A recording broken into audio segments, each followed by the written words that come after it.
突然ですが、人は1日に何回思考していると思いますか？なんと6万回なんです。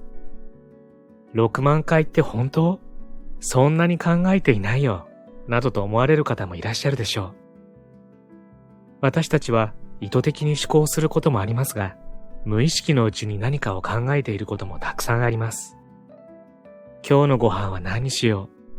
う。トイレットペーパーが切れていたな。買っておかなくっちゃ。ピンクのワンピースと黄色のブラウス、どっちにしよう。など、実に様々な思考をしているのです。思考には、顕在意識で行うものと潜在意識で行うものの2種類があります。顕在意識は私たちが普段認識できている意識。潜在意識は認識できていない意識です。潜在意識は意識の約 95% を占めており、潜在意識の中に潜んでいる思考が私たちの現実を形作っています。顕在意識で思ったことや考えたことが全部潜在意識に蓄積されます。そして潜在意識に一定量溜まった思考が現実化するのです。この時、顕在意識と潜在意識の間に乖離があったり、ギャップが大きかったりすると、私たちは思い通りの人生を送れていないように感じてしまいます。その結果、苦しんだり、悩んだりするのです。反対に、顕在意識と潜在意識が同じ思考をしていると、思考の現実化は早まります。つまり、潜在意識に溜まっている思考を明確にし、顕在意識で行っている思考と合致させることで、意図的に思考の現実化を早めることができるようになるのです。本書では今、目の前にある現実を対処療法ではなく根本から変えるため、または同じような嫌な体験を繰り返さなくて済むようにするために、潜在意識の存在を知り、コンタクトを取れるようになる7日間で取り組む楽しいワークをご用意しました。ワークをしていただくうちに、だんだん次のような変化が生まれます。思考が現実化する仕組みがわかるようになる。どうやって問題や悩みを解決したらいいのかがわかるようになる。自分のことが前よりもっともっと好きになる。自分のことを前よりもっともっと信頼できるようになる。なりたい私になれる。毎日ちょっとずつ自分と仲良くできるようになって、心から自分を愛しいと思えるようになり、実際になりたい私になれるすごい7日間を体験していただきます。7日後のあなたはきっと笑顔でピカピカに輝いているはず。では、早速一緒に楽しみましょう。こんにちは。ハピケンことハッピー研究所のショウです。今回は7日間でなりたい私になれるワーク。あなたを困らせているものは全部あなたの思考が作り出しているという本をご紹介したいと思います。皆様、今年もいつの間にかもう3月。あっという間じゃないですか？ついこの間がお正月、節分、そしてオリンピックやら何やらがあったり、2ヶ月があっという間に過ぎていきました。その間、あなたの抱えていた悩み、解決されましたか？どうでしょうか？解決されていたらとっても素敵なんですが、あまり変わっていないな、同じ悩みが頭の片隅にずっとあるんだよなっていう方も多いのではないでしょうか。そんな方々に朗報です。たった7日間のワークを行うだけで、人間関係も仕事も恋愛やお金だってあらゆる悩みが解決し、望み、願い、夢が叶っちゃうというんです。たった7日間、1週間ですよ。来週の今日はすでになりたい私に慣れているということなんです。気になりますよね。そんな秘密が本書には詰まっているんです。著者は大石陽子さん。彼女は出産育児にハードな仕事、家族との価値観のズレなどが重なり、心身がどんどんと疲弊していき、追い詰められ、人生が八方塞がりな状態を感じていました。そんな中、思考が現実化する仕組みを学び、実践した結果、スルスルと現実がいい方向へ向かったそうなんです。そして、この思考が現実化する仕組みを多くの人に知ってもらいたいと思い、一般社団法人思考の学校を立ち上げられ、10年以上もの間、カウンセリングやセミナーなどで多くの方のサポートをされてきています。そんな彼女が自分の人生の転換点を作ることができた思考の仕組みを教えてくれ、体験できるのが本書なんです。本動画ではこの本書の雰囲気をご紹介したいと思いますので、ぜひ最後までご覧になってくださいね。ハッピー研究所では幸せになるためのいろいろなノウハウをご紹介しています。よろしければチャンネル登録していただけると嬉しいです。1日目、私が本当に欲しいものは何だろう。あなたは今何か叶えたい望みがありますか？あなたの願いは叶わないと思っていないでしょうか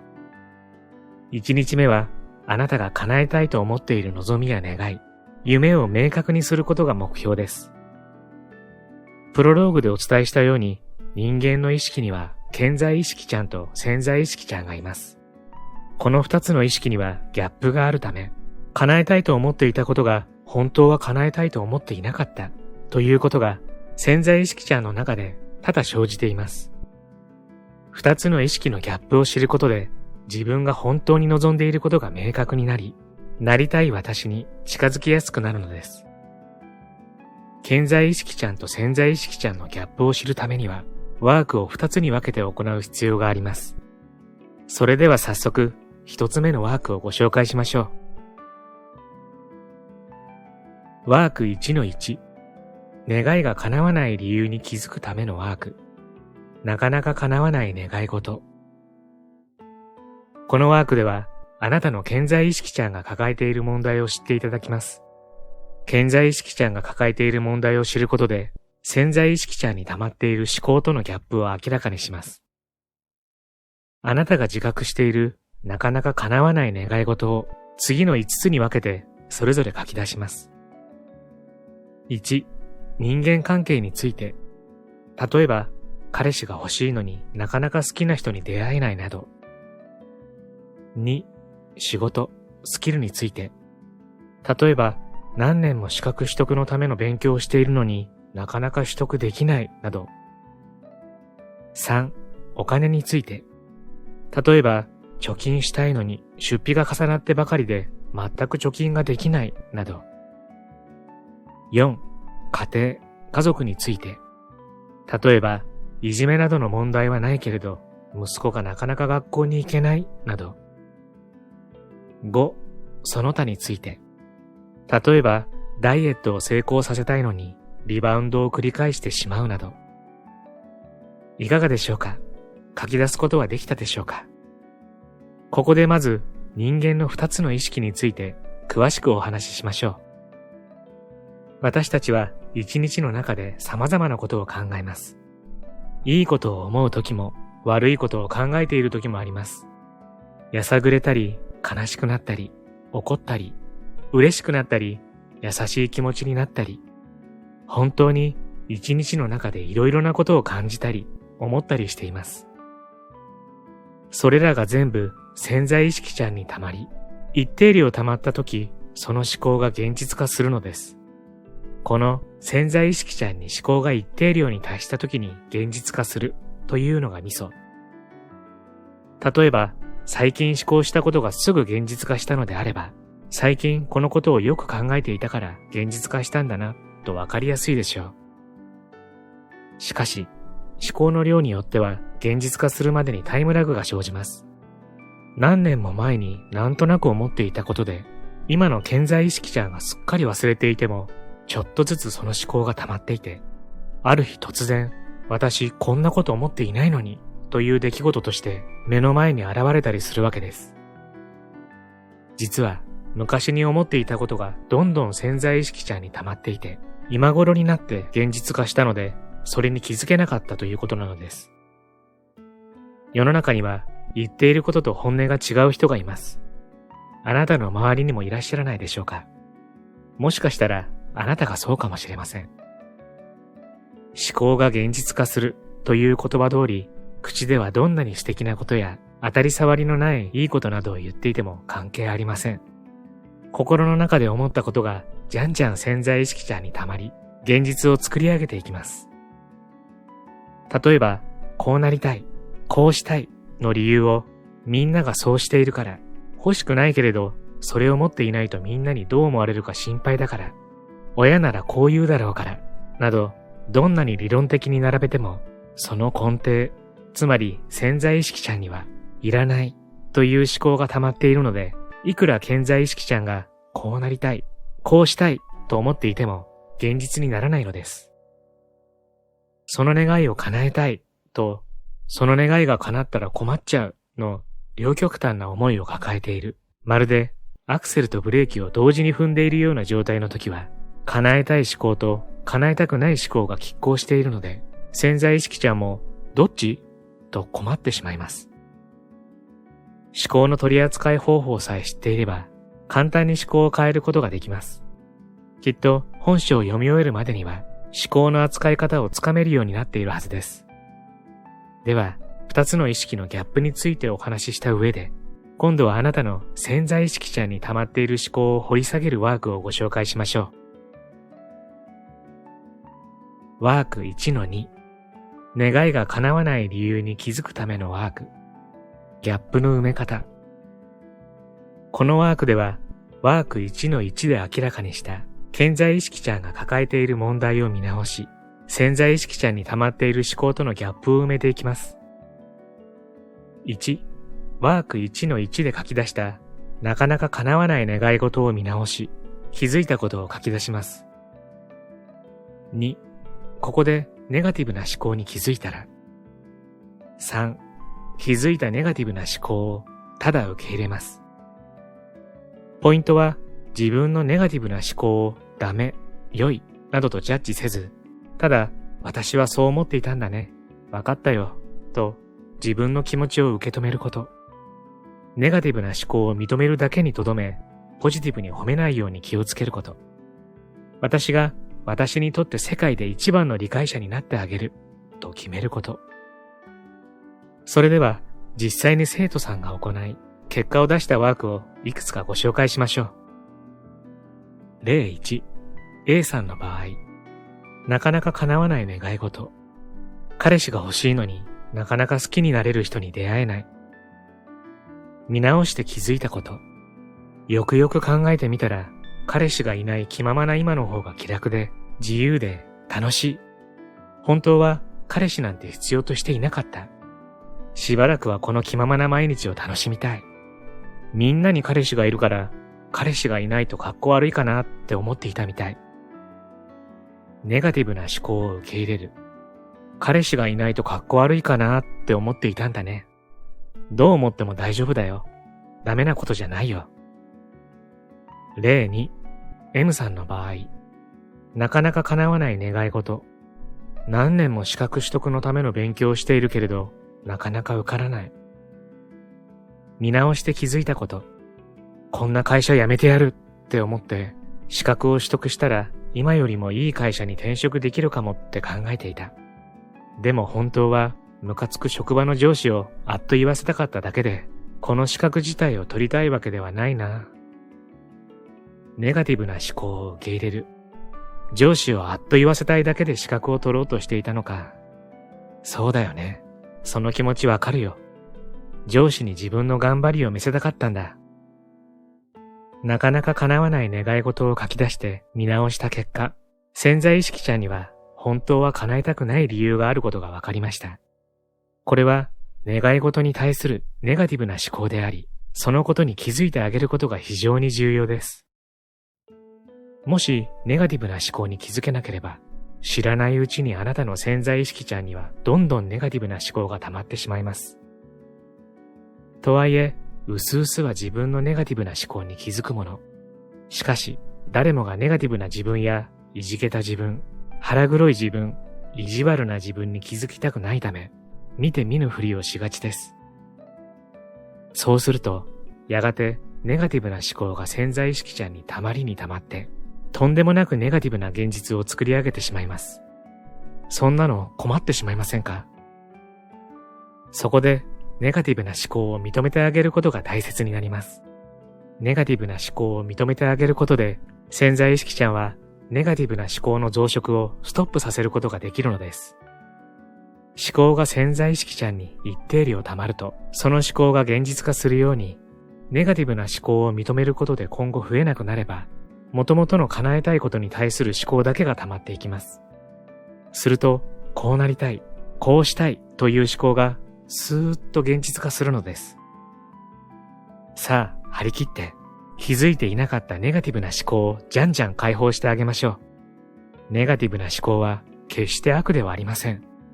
私たちは今まで思考の扱い方を学ぶ機会がなかったから仕方がないのです。7日間のワークは次のような形で進みます。1日目、願いが叶わない理由に気づくためのワーク。2日目、嫉妬心を手放してスムーズに思考を現実化するワーク。3日目、嫌な人があなたの味方に変わるワーク。4日目、自己肯定感をマシマシにするためのワーク。5日目、みんなから応援されるようになるワーク。6日目、潜在意識ちゃんと仲良く会話するワーク。7日目、大好きワーク。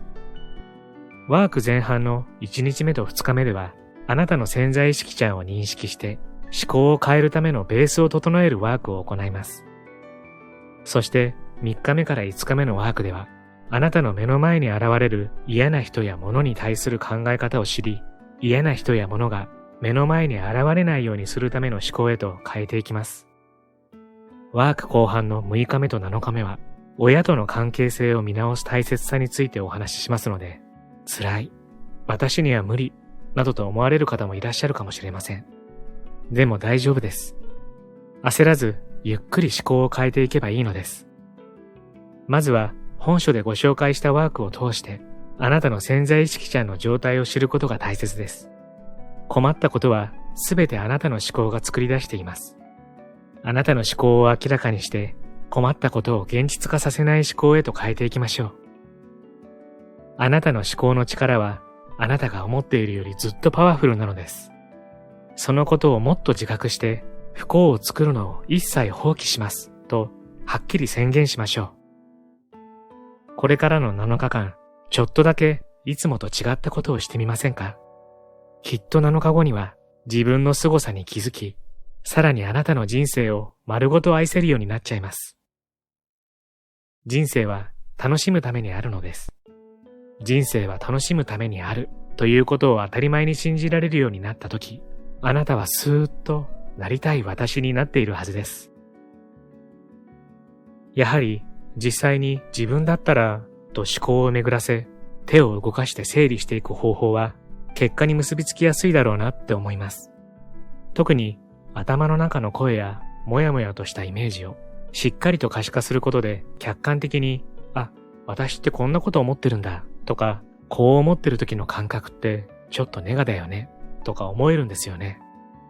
この俯瞰して自分を見つめるっていうのがとっても大切なんだと思います。その時に考えるお題があるっていうのがまた重要なんですよね。何でもいいから考えてみてって言われても、どこから何を考えてどう検討したらいいかわからないから、結局考えることをしないんです。でも最初にこれを考えてみて、次にその嫌なところを考えてみて、それが不安な原因を挙げてみてと、お題を次々出してくれると考える道筋ができるんです。一日ごとに徐々に明らかになっていく本当の自分の気持ち。そして7日後、開かれた自分のいろいろな気持ちが書かれた本書は、今のあなたがびっしり詰まったあなたの心の分身です。来週の今頃には自分の本当の気持ちが見えてきて、本当になりたい自分への取り組みを始めているかもしれませんよ。それにちょっともやもやした時に気持ちを整理して自分の立ち位置や向かう方向を把握するための羅針盤のような役割にもなるのではないでしょうか。今年ももう3月。でもまだ3月。これからが春です。今までとはちょっとだけ違うことをしてみると、自分がもっと深く知れて、自分がもっと好きになると思いますよ。興味のある方はぜひ読んでみてはいかがでしょうか。最後までご視聴ありがとうございました。これからも皆様の幸せづくりに役立つ情報をまとめていきたいと思いますので、チャンネル登録や高評価をしていただけるととっても嬉しいです。また次回の動画でお会いしましょう。皆様に幸せが届きますように。